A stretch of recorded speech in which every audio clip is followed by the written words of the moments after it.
And the fire department, for some reason, the hydraulics were cutting the roof off to get the guy out because it was burning. Right. They couldn't get him out. Nothing worked. Right. And then this priest come out of nowhere. Right. It didn't say what denomination or anything. He just came out of nowhere and he said, "Listen, can I say last rites?"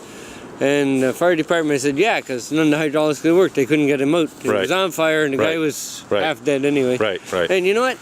Miraculously, the priest disappeared. Somebody came by. And they got the hydraulics, pull the thing off. The guy's still alive, and you know what? The whole thing, it was like a Jeep Grand Cherokee. Everything was burnt. Burnt. The guy just survived with his life. The only thing wasn't burnt was the Bible. That's true, and they couldn't believe it. And the fire department and everything was like, remember that priest? That guy came out of nowhere? Nobody seems to know who he is. That's an interesting story. So yeah, it is. It's like, holy shit. Me, I'm native. I believe in this. You know what? You believe in the creator? Yeah, this is my country. No, this is the, look around you. This is the creator. We're just part of it. Well, we're part of the creation. Yeah, we are part of the creation. Of course, But don't mean like, follow my way or this way, man. Like, no, I'm native, man. No, drop all that. You know what? Do you real people can think for themselves. What part of the native culture you are? Are you Inuit? Inuit, yeah. I thought so. Yeah, I was like, you know, and I watch all like Jamestown. You heard about Jamestown? Well, fill me in a little bit. I might have, I might not have. He had like 900 people that. You're talking about Jimmy Jones and his Kool-Aid. Yeah. And you know what? There's 100 other different ones like that. And I can't believe people's minds are that soft. I mean, just look at you, look at me. Okay. Do you need to be told what to do? No. No, you don't. You don't. You don't need to be told what to do. Well, one of the things that's most ironic, I mean, basically like the Jim Jones, that's a cult. We call that a cult. Yeah, that's what I mean. A dangerous cult. And you know what? When you tell people they're in a cult, they're like, "No, I'm not. You guys are all bad. We're the real thing." You know what? They forgot how to think for themselves. But here, I'm going to tell you something. I used to belong to this church. Yeah, I know. I've seen you around here lots. But what I'm telling you is I organized an interreligious event, which brought together Christians, Muslims, Hindus, Native Americans. I invited the Mohawks. So we brought together a bunch of different religious people, including Mohawks. And the whole idea was to celebrate the creation and care for the creation. The earth, it keeps us alive, and we should respect that and respect each other. So the whole idea was to promote that idea with all of the different religions. And the minister of the church at the time, not the one now, it was a previous minister, he was one of these intolerant atheists. He labeled that interreligious event as a cult. He was trying to pretend that I'm Jimmy Jones. He's trying to pretend that I was like making people drink Kool-Aid and shit. So that's how my protest started, because they were slandering me. And then I found out about the clergy sexual abuse and so on. You know how they do it though? They do it subliminally, like a little bit, week after week. You keep coming here with a little message here, a little message here, and then after a while, it actually plants a seed in their mind and they become followers. All you gotta do is go over like, wake up, snap out of it. Welcome to the real world.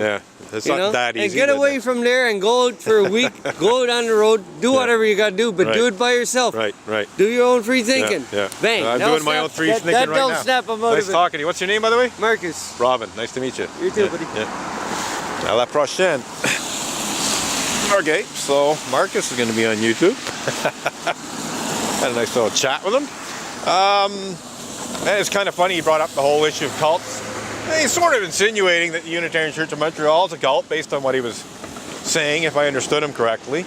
Well, I wouldn't take it that far, but what's most ironic is that this protest began in 1998 partly as a result of Reverend Ray Drennan, you know, essentially slandering an interreligious event that it organized as a cult.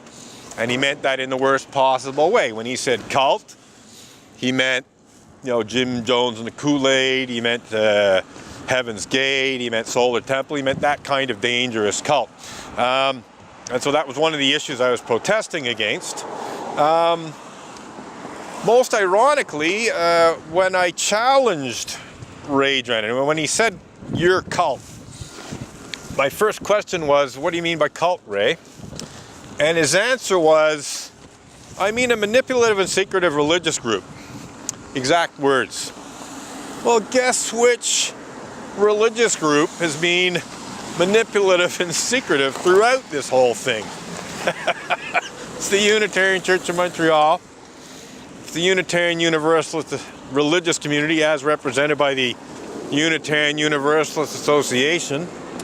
So if we accept Reverend Ray Drennan's definition of what a cult is, which is only a partial definition of a cult in my view, essentially according to Reverend Ray Drennan, in that the Unitarian Church of Montreal is most certainly a manipulative and secretive religious group in some ways, and in that the Unitarian Universalist Association is also most certainly a manipulative and secretive religious group in some ways, then according to Reverend Ray Drennan's definition of a cult, they're cults. How ironic.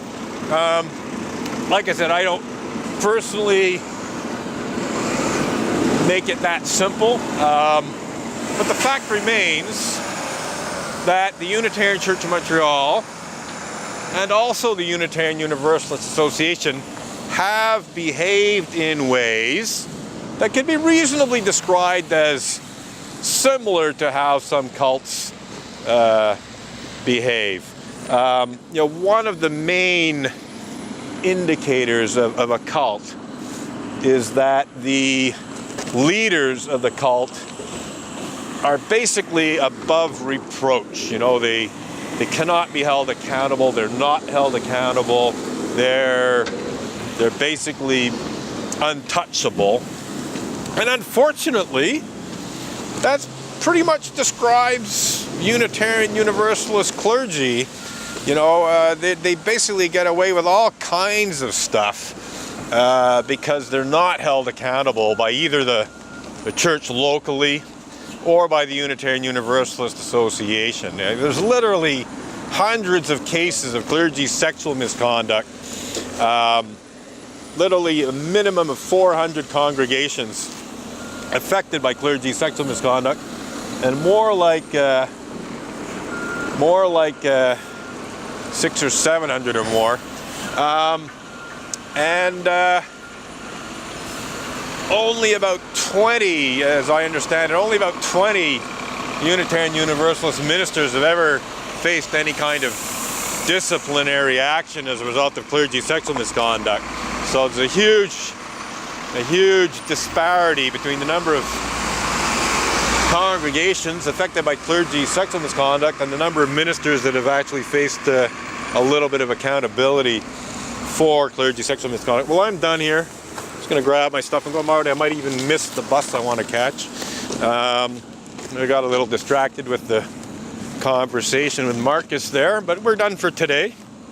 I had a very successful protest as far as I'm concerned, and we'll see about being back on Sunday, but today went very well, and as much as I would have enjoyed having a little chat with a couple of SPVM police officers, I'm glad that they didn't intervene at all. I think it's really the best thing is just not to intervene at all. But if you're going to intervene, at least be polite and professional about it and respect my rights, and everything will be fine. So basically, we are done for today and very happy about how things went, and hopefully won't miss the bus I want to catch.